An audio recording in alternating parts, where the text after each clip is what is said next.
l'instant, les Russes ont concentré toutes leurs forces afin d'encercler la ville de Bakhmout. Ils l'attaquent par le nord et par le sud, cherchant à couper les lignes d'approvisionnement des troupes ukrainiennes. Les chars ennemis tentent de pénétrer dans la ville, mais l'artillerie ukrainienne reste vigilante.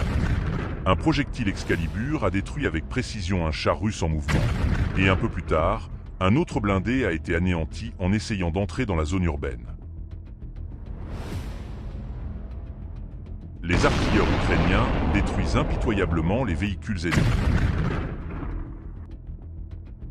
Tout ce qui porte la lettre Z doit être détruit et brûlé par tous les moyens possibles. Les Russes peinent à avancer à Bakhmout avec leurs blindés, c'est pourquoi ils comptent principalement sur l'infanterie, qu'ils envoient sans cesse à l'assaut. Les Ukrainiens utilisent surtout des mortiers de 60 et 80 mm, les armes les plus efficaces contre les vagues d'infanterie.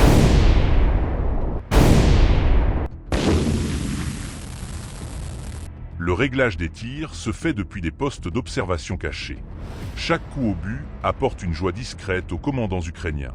Les mortiers tirent presque sans interruption. À l'est, les combats se déroulent déjà dans les rues mêmes de la ville. L'ennemi tente d'occuper les bâtiments et de les transformer en forteresses. Des maisons autrefois paisibles sont devenues des champs de bataille.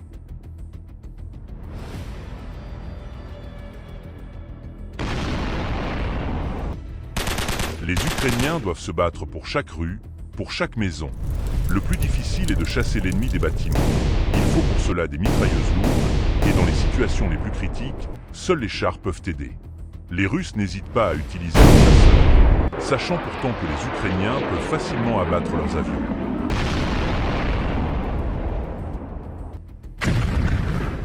Sur ces images, on peut voir un Su-25 Russes abattus et en flammes. Le pilote s'est éjecté et a atterri en parachute. Les Ukrainiens utilisent aussi des hélicoptères Mi-8, mais la principale force de frappe reste l'artillerie.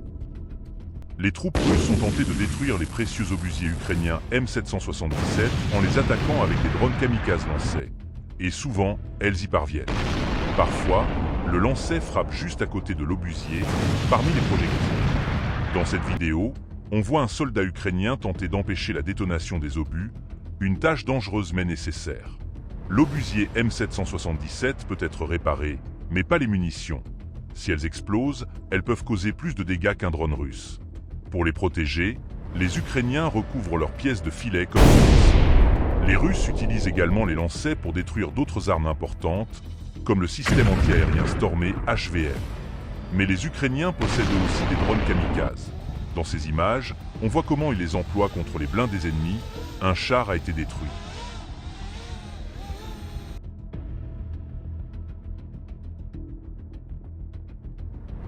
Et dans cette autre vidéo, des drones ukrainiens ont repéré et détruit 2 systèmes de défense antiaérienne russes.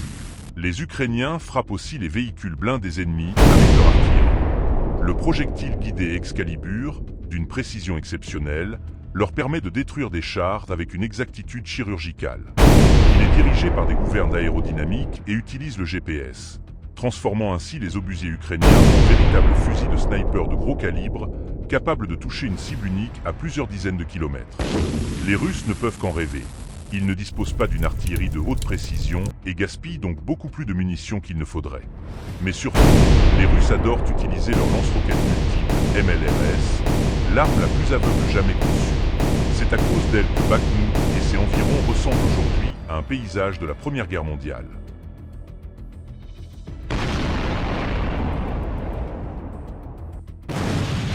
Des centaines, voire des milliers de projectiles explosent, détruisant maisons et arbres, mélangeant tout à la terre. C'est ainsi que les Russes espèrent gagner, en laissant derrière eux une terre brûlée. Voici le 2S7, l'obusier automoteur le plus puissant de l'armée russe. Son projectile de 203 mm peut atteindre plus de 30 km et infliger d'immenses dégâts à l'ennemi. Heureusement, les Russes n'en possèdent pas beaucoup et s'en servent rarement. Les Ukrainiens utilisent activement le lanceur M270 près de Bakhmout, une sorte de version double du HIMARS. Ils le cachent dans les forêts, car c'est une arme précieuse. Son rôle est crucial, détruire les dépôts de munitions, les postes de commandement et les systèmes de lance-roquettes russes. Chaque jour, les Ukrainiens parviennent à anéantir un grand dépôt russe, comme on peut le voir dans les images.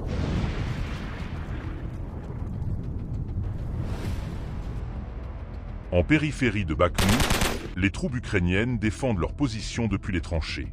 Il s'agit ici d'une vidéo personnelle d'un soldat ukrainien, son tout premier combat.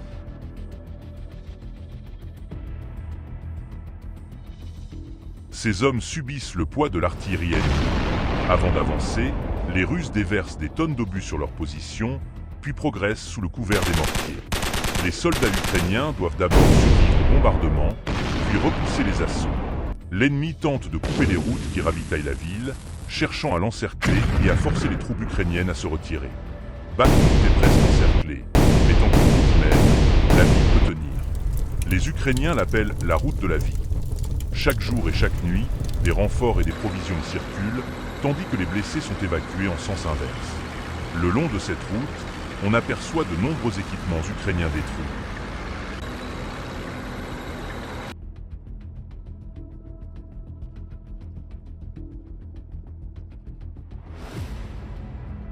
L'ennemi bombarde souvent la route principale. De nombreux véhicules chargés de nourriture n'atteignent jamais la ville, et trop de blessés ne parviennent pas à en sortir vivants. C'est l'un des endroits les plus tristes d'Ukraine. Parfois, même le climat se ligue contre les soldats. La pluie transforme la terre en une boue épaisse, un véritable marécage. L'eau s'infiltre dans les tranchées, rendant la vie insupportable au front.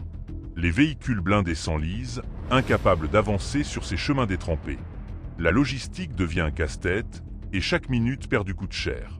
Les blindés ont besoin d'un sol ferme pour progresser rapidement, mais ici, le terrain lui-même semble vouloir les retenir.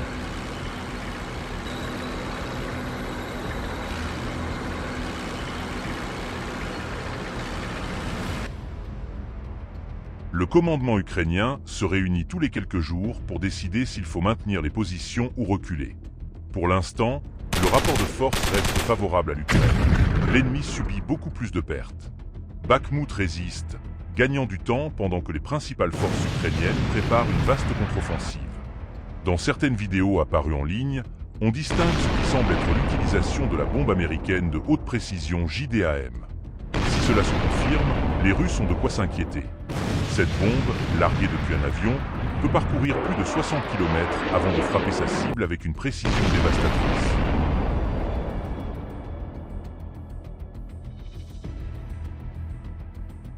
Regardez, par exemple, comment les Américains ont utilisé la bombe JDAM en Afghanistan, un simple village effacé de la carte. Lorsque l'armée ukrainienne passera à la contre-offensive, les positions fortifiées russes connaîtront le même sort, balayées par un déluge de feu. Poutine a besoin d'une victoire, quelle qu'elle soit. Les Russes espèrent capturer Bakhmout, au prix de lourds sacrifices, pour prouver au monde que leur armée possède encore une réelle capacité de combat. Mais même s'ils prennent la ville, cela ne leur apportera aucun avantage stratégique. Le sort de cette guerre sera décidé par la contre-offensive ukrainienne que tout le monde attend avec impatience. Et si cet épisode vous a plu, laissez un like et un commentaire. Cela m'encourage à continuer à créer de nouvelles vidéos.